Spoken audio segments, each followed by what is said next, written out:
Bonjour à tous, ici Asran. Je suis là pour vous parler d'une nouveauté, d'un outil à Airsoft. Je suis en présence du PNG 015, un petit jouet qu'Alumix a eu la bonne idée de fabriquer, ou plutôt de concevoir. C'est pas une réplique.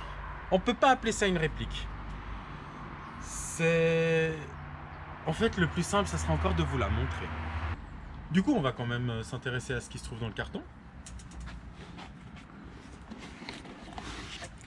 Alors, on va déjà enlever tout ce qui est accessoires annexes qui vient dans un pack à part.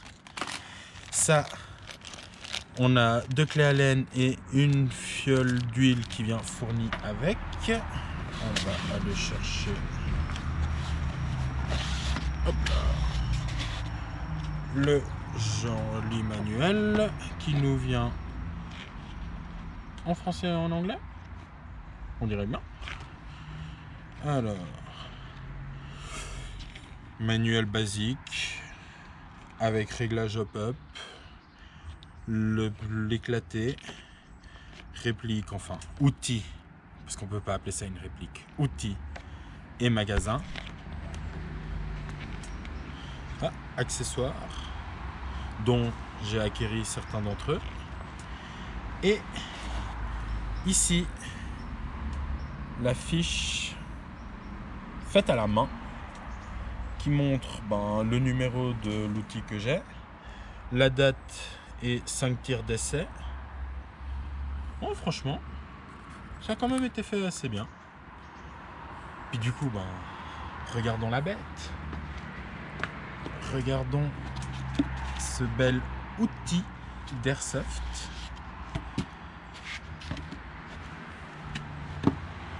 Donc c'est une clouteuse qui tire du 6 mm. Il fallait le chercher. On a ici le magasin, le numéro de la réplique qui est repris, le canon. Ah, on voit ici notre réglage hop-up. Évidemment, une gâchette à pression et la valve pour le HPA. Mais moi, je suis passé à un autre système. Ici, on a le kit de base. Donc, comme dit précédemment ou pas dit, la fiole d'huile avec les 2 clés Allen, la réplique avec le système HPA et un magasin unique.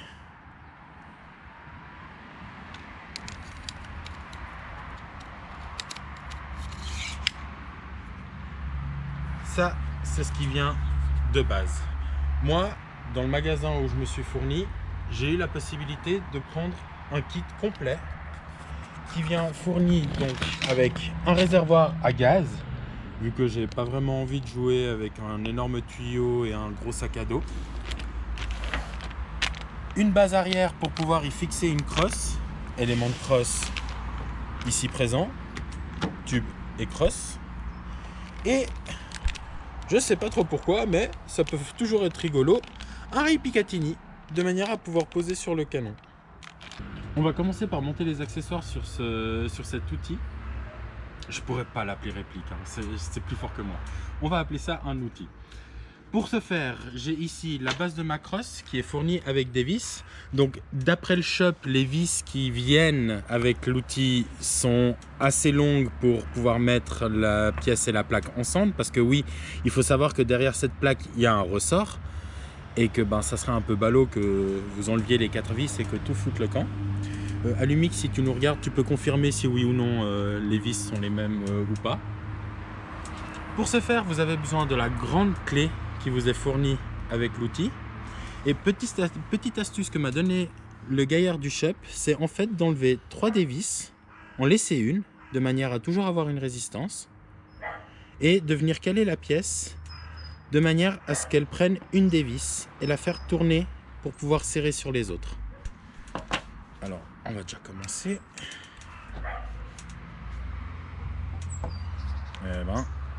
On commence bien. Et mec, Ok. Ah ouais, non, mais on commence très bien. Merci. Ouais, donc pas besoin de confirmer, les tailles sont identiques.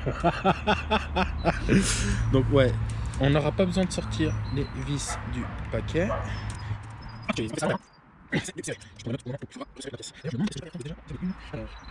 On avait vu qu'elle viendrait comme ça. Donc c'est juste pour pas que la plaque, au moment où j'enlève les autres vis, se décolle complètement et que le ressort foute le camp. Voilà, comme ça je laisse quand même un peu de jeu à ma plaque.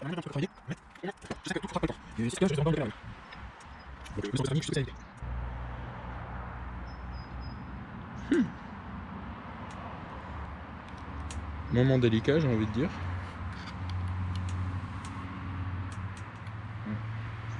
Moment très délicat. J'ai vraiment pas envie que ça décolle. Hein. Ouais. Regarde-le, l'autre qui se planque à moitié sous la table. C'est du cadrage, ça. Moi, j'appelle ça une excuse.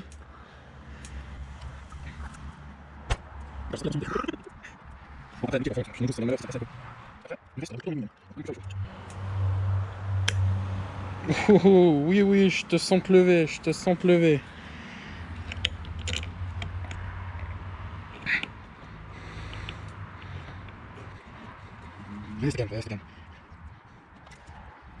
Voilà. Plus de peur que de mal. Bon, en attendant, faites vraiment attention, hein, parce que là, j'ai senti le ressort.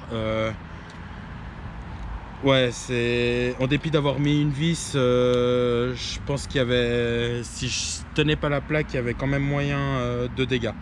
Donc faites assez attention. Le ressort est bien péchu.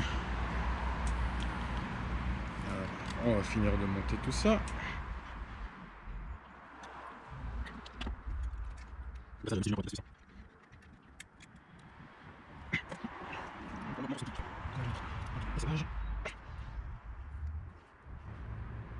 Voilà. Ce serait bien le malheur si ça bougeait maintenant. Alors, voilà la pièce finie une fois montée. Faites attention, hein, sur la pièce, vous avez bien un petit décrochage. Il vient sur la partie supérieure de l'outil. Et encore une fois, hein, je me répète, faites très attention au ressort. Il est bien résistant, il est bien assez fort. Faites comme moi, laissez une vis, enlevez les 3 autres, venez mettre le capuchon et au fur et à mesure, vous en serrez une un petit peu pour pas que tout vole. Mais vous sentirez quand même la force du ressort au moment où vous devrez mettre la deuxième vis. On va continuer. Voilà le rendu fini quand même, hein, donc avec la plaque toujours à l'intérieur. On va venir mettre le tube de crosse.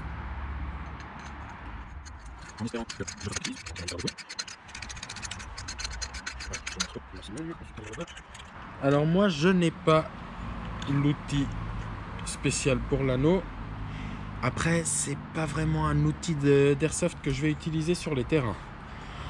Celui-là, je pense qu'on va bien s'amuser à faire quelques vidéos avec, mais je vais pas prendre le risque de le salir sur un terrain.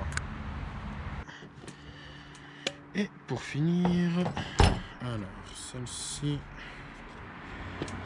hop.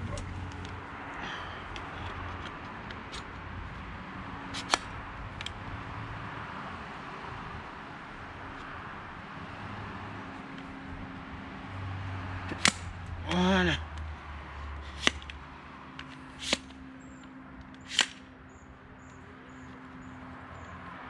Mon Dieu, ce qu'il faut pas inventer comme délire. Un grand respect au sociopathe complètement allumé qui a inventé ça. C'est la meilleure idée du monde. Je m'attendais à un jeu de mots avec allumé et allumix, moi. Voyons voir pour ce montage rail. Alors, ici le rail. Ah, des petites protections en plastique, des petites cales. Alors, on va le mettre bien en avant du canon. Donc les cales, on peut pas trop se tromper, hein. Ah! L'épaisseur du canon est un tout petit peu plus épaisse que celle des cales. Donc je pense pas besoin de mettre les cales. Pas faux. On va voir ça. Hop. Alors, plutôt comme ça. Ah, quand même, hein. Oh, si tu desserres un peu, t'arrives à le mettre là. Hein, C'est ça. On va faire ça comme ça. Ce sera toujours un peu plus mignon. Ah oui, le caméraman le rappelle, la clé pour serrer l'anneau Picatinny est fournie avec l'anneau Avec Picatinny. l'anneau Picatinny dans le pack que j'ai acheté.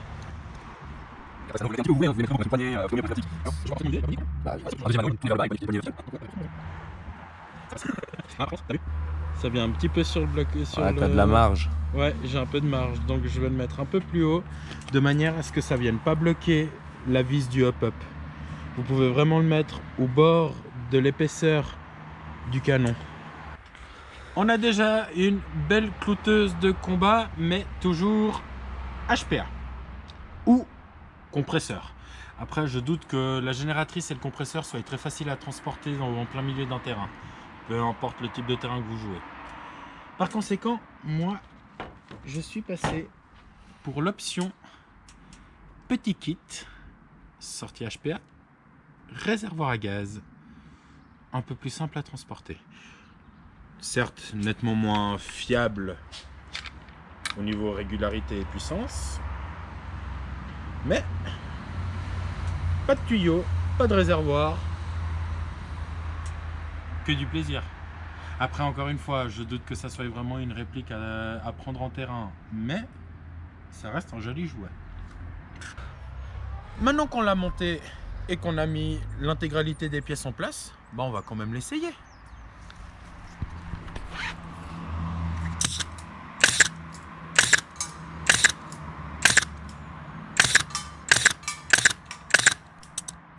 Déjà. Ah. La valve, ouah, elle a rafraîchi à mort en fait. C'est le gros problème avec cette valve à gaz, c'est que il suffit que vous tiriez quelques coups et ouais, elle refroidit super vite. Après, ça reste quand même plus pratique qu'une énorme bonbonne, mais moins efficace.